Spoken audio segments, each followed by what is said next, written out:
Banbury soon found itself on an important route from the Midlands to London. I've come to Tooleys historic boatyard to hear the story from director Matthew Armitage. Matthew. Oh, Michael, hello. Good to see you. And you, yes. A boatyard more than 220 years old. That must be some kind of record. Yeah, it's something pretty special, isn't it? The boatyard was built in 1788, around the same time as the Oxford Canal, one of the major arteries of the fledgling canal system.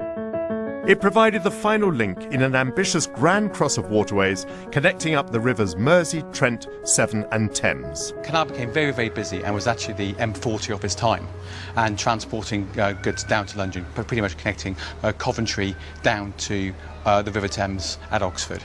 When this canal was thriving, what would the scene here in Banbury have been? Boats coming from all different directions. There's horses. You'd have had a blacksmith in the forge. There'd be a hammer ringing where they're making all the horseshoes and parts for the boats. Soon the Oxford Canal encountered competition when the Grand Junction Canal opened a more direct route from the Midlands to central London, bypassing the Thames. But before long, an even bigger rival emerged. Then the canals must have faced intense competition from the railways when they came along. Exactly, that's right. They actually used the canals to transport all the goods and equipment needed to build the railways. Once the railways were built, they actually filled them in afterwards, stopping any competition. But that wasn't the case with the Oxford Canal. The Oxford Canal kept going, which is pretty amazing. There's something special about the Oxford Canal. The boats plying the Oxford route could stop off here in Banbury for repairs, and this boatyard continued to thrive through the 19th century and right up to today. So we're in the bottom of the dry dock now. You can see it's pretty dry, and we're here we are. We've got a boat. We're blacking it. We're busy, so I think we could do a bit of a hand, really. These days, it's pleasure boats that come here to be serviced. After a period of decline in the early 20th century, Britain's canals had a revival as a place of leisure. And that story began with a man called Tom Rolt, who in 1939 bought himself a dilapidated narrowboat. He brought his boat to the dry dock. To this very dry dock? To this very dry dock, and it was repaired by the Tooleys. He set up his boat and went on a journey around the waterways. And during this time, he wrote a book, Narrowboat, which became very, very famous and was pretty much a catalyst for setting up the Inland Waterways Association, which campaigned for the canals and bringing the canals up to what they are today. So Rolt's book set people travelling on the canals in the same way as my Bradshaw's set me travelling on the railways? Yes, very much so. In fact, I've actually got a copy here, and there's something here which I think you might find rather interesting. Have a look at just that point there. A large-scale map of the canal system hung on the wall of my bedroom, and I would lie abed, planning imaginary journeys.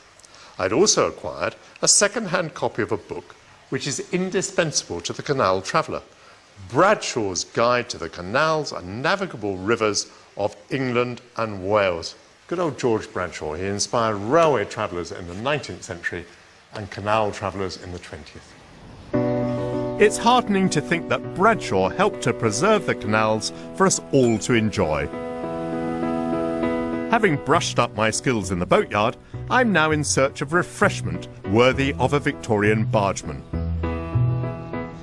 Bradshaw's informs me that Banbury is famous for its cakes, cheese and ale, the cakes being sold in the metropolis. After the day of physical exertion that I've had, I hope they're still for sale in Banbury. I've never heard of Banbury cakes, but in Victorian times the trains carried this local delicacy all over the country. Back in Bradshaw's day, Philip Brown's ancestors owned a thriving bakery on this street.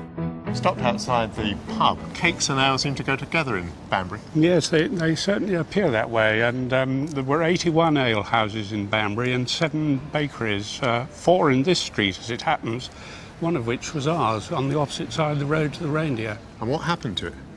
Well, I'm afraid we sold it in 1967 because it needed a lot of modernisation, and we hadn't got the money to do it, and it was knocked down by the developers in 1968. Shame, but do you remember it the way it used to be? Oh, very much so, yes. The front part of it was quite a delight, and people took a great interest in it. Although the bakery's long gone, Philip still makes and sells the cakes. The exact recipe, thought to have been brought back from the Crusades in medieval times, is a closely guarded secret. but he's brought a sample to my hotel for me to try.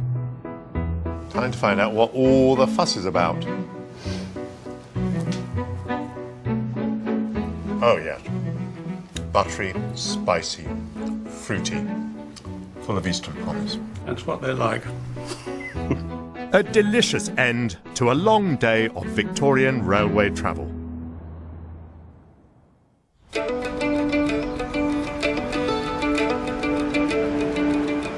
An excellent night's sleep thanks to the Banbury cakes. Or was it the Banbury ale?